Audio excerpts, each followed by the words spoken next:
There is a moment that breaks most people. Not the beginning, not the end, the middle. The part where it gets hard. Let me tell you about a man who lived his whole life running from that moment, and then let me tell you why this story is really about you. Once upon a time, in a small village at the foot of a mountain, there lived a young man named Niko. He had a good heart and quick hands, and a chest full of dreams. He wanted to make something great, something the world would remember, but Niko had one habit. Whenever a task became hard, he stopped. One season he began to carve wood. The first cuts felt easy and the shape looked beautiful. But when the wood turned stubborn and his hands grew sore, he set the knife down and walked away. He never finished. The next season, he tried to grow a field. He planted with excitement, but when the soil dried and the work grew heavy, the joy disappeared. So he told himself the land was bad, and he left. This was the pattern of his whole life. He always began with fire in his chest. But the moment the work turned painful, he believed something had gone wrong. He believed the difficulty was a sign to stop. So he stopped again and again. His hands stayed empty, his heart grew heavy, and he could not understand why he always failed.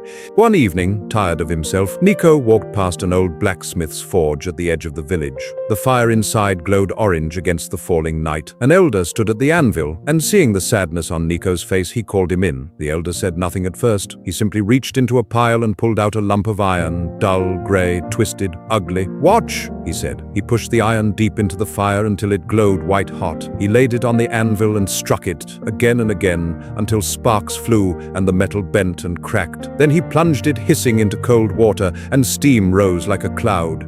"You are ruining it," Niko said. "First you burn it, then you beat it, then you freeze it. How can anything survive that?" The elder lifted the metal from the water and held it to the light. The ugly gray lump was gone. In its place was a blade, smooth, strong, gleaming, beautiful.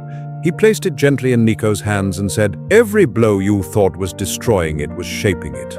The fire did not ruin the iron. The fire revealed what the iron could become, but the iron had to stay in the fire. You, my son, you quit at the fire. You walk away at the very moment you are about to be shaped. The hardest part always comes right before the breakthrough. The pain you feel is not proof that you should stop.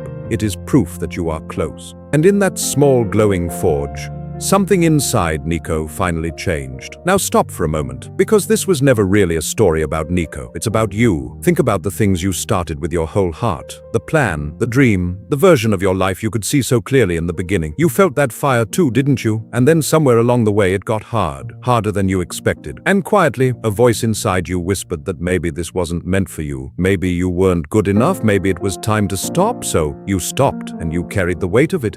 I want you to know something tonight. The fact that it became hard was never a sign that you failed. It was the forge, that painful middle you keep running from, the doubt, the exhaustion, the part where no one is clapping and nothing feels good. That is the exact place where you are being shaped. You were never broken. You were being made. You are not the gray, useless iron you feel like right now. You only feel that way because you are still in the fire. And the fire is not here to destroy you. It is here to reveal what you are truly capable of becoming. So look at your hands. The iron is still there. The blade is still inside you, waiting. Nothing you walked away from is wasted because you can pick it up again. Starting today, you do not have to forge the whole thing tonight. You only have to stay in the fire one moment longer than you did yesterday. One more strike, one more day, one more attempt you did not quit. Because the breakthrough you have been waiting for is almost always hidden on the other side of the hardest moment, the moment you keep walking away from. So this time, do not walk away. Stay in the fire. Let it shape you. Keep your hands on the work even when it hurts, even when no one sees, even when it feels like nothing is happening. And one day, sooner than you think, you will lift your life from the water and finally see the blade you became. You were always meant to be more than the iron. Now go and become it.